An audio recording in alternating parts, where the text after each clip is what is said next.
Hello friends, मैं हूं Ponting. आप देख रहे हैं क्लास 8 का chapter number 7 of science, conservation of plant and animal. Previous videos में हमने इस चैप्टर को डिटेल में समझा था। अब इसके आते हैं एनसीईआरटी क्वेश्चन आंसर। देखिए, इसमें हमारा first question fill in the blank type है। तो देखते हैं first, a place where animals are protected in their natural habitat. वो जगह जहाँ पे एनिमल्स को उनके नेचुरल हैबिटेट में प्रोटेक्ट किया जाता है उसे क्या कहते हैं? तो sanctuary. Next, species found only in a particular area. Species जो है एक पर्टिकुलर एरिया में पाई जाती हैं, जिसे क्या कहा जाता है? एंडेमिक। ठीक है। अब माइग्रेटरी बर्ड्स जो कि बहुत लंबे लंबे उड़ाने भरते हैं, किस चेंज के कारण, किसके क्यों भरते हैं वो इतनी लंबी लंबी उड़ाने, क्यों माइग्रेशन करते हैं? That is for climate change. Next हमारा क्वेश्चन डिफरेंशिएट है। तो फर्स्ट है wildlife century and biosphere reserve. Wild life sanctuary और बायोस्फीयर रिजर्व में हमने डिफरेंस करना है।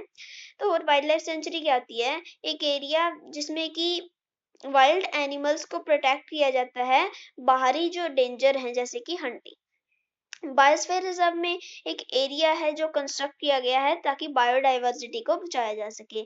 अब वाइल्ड लाइफ सेंचुरी में आता है adequate habitat and protection are provided for wildlife century.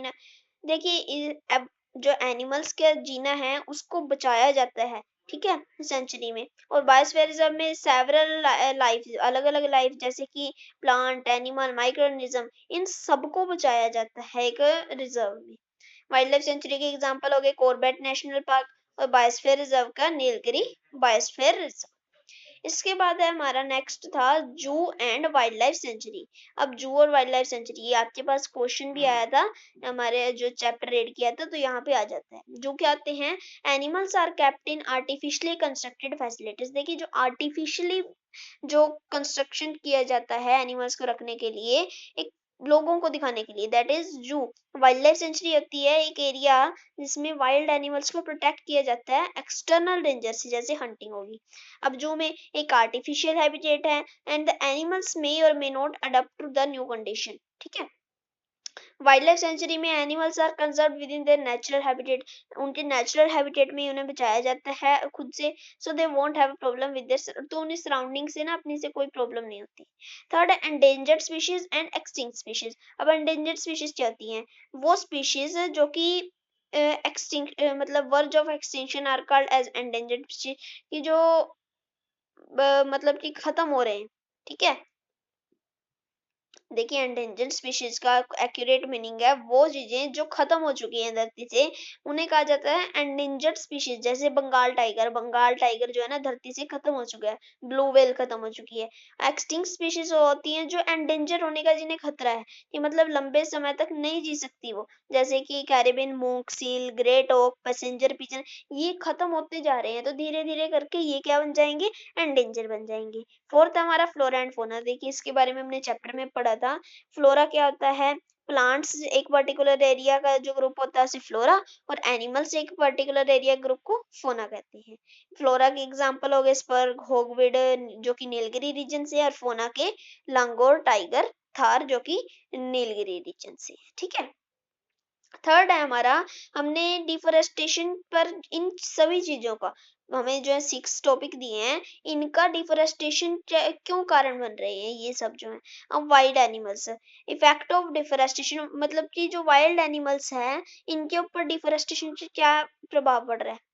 अब ट्री प्लांट्स हटाए जा रहे हैं, life from a particular area, एक पर्टिकुलर एरिया से इन्हें हटाया जा रहा है इंडस्ट्रीज बनाने के लिए, एग्रीकल्चर के लिए या दूसरे पर्पस के लिए। तो जो प्लांट लाइफ है ना, वो एक इंटीग्रल पार्ट बनाती है इकोसिस्टम का। और ये प्लांट्स जो है नेचुरल हैबिटेट हैं अलग अलग एनिमल्स के लिए इकोसिस्टम में। तो अगर हम इनको डिस्ट्रॉय कर रहे हैं तो हम एक पर्टिकुलर इकोसिस्टम को भी डिस्ट्रॉय कर रहे हैं, और इस तरह चला तो ये एक्सटिंक्ट हो जाएंगे।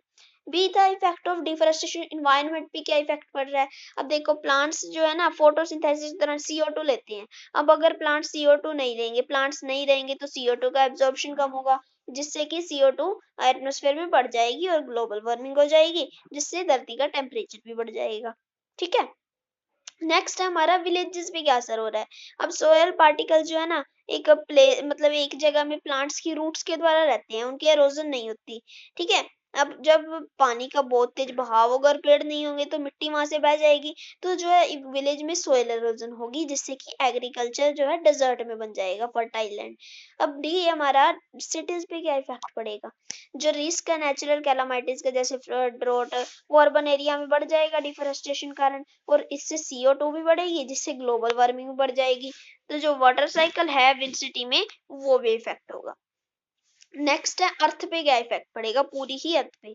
अब डिफोरेस्टेशन से जो है डेजर्टिफिकेशन होगी, ड्रॉट आएंगी, फ्लड आएंगे। अब जो कार्बन डाइऑक्साइड लेवल है अर्थ एटमोस्फेयर में वो भी बढ़ जाएगा, जिससे ग्लोबल वार्मिंग होगी, वाटर साइकिल भी डिस्टर्बेड होगी, और यहाँ पे नेचुरल कैलामिटीज का भी रिस्क बन जाएगा। तो अर्थ पे तो बहुत ज्यादा बुरे प्रभाव होगी। नेक्स्ट हमारा नेक्स्ट जनरेशन यानी आने वाली जो पीढ़ी है उन पे क्या असर पड़ेगा, तो हमारा एनवायरनमेंट जो है डिफोरेस्टेशन कारण चेंज होता जा रहा है, डायरेक्टली भी और इनडायरेक्टली भी। Soil erosion, global warming, desertification, drought, greenhouse effect, flood, इस तरह की प्रॉब्लम्स जो है बढ़ती जा रही हैं। तो नेक्स्ट जनरेशन को डिफोरेस्टेशन का जो है बहुत ज्यादा सामना करना पड़ेगा। ठीक है, हमारा फोर्थ क्वेश्चन जो है, वीडियो लंबी ना हो जाए इसके लिए हम इसको नेक्स्ट वीडियो में डिस्कस करेंगे। इसके लिए इतना ही, थैंक यू।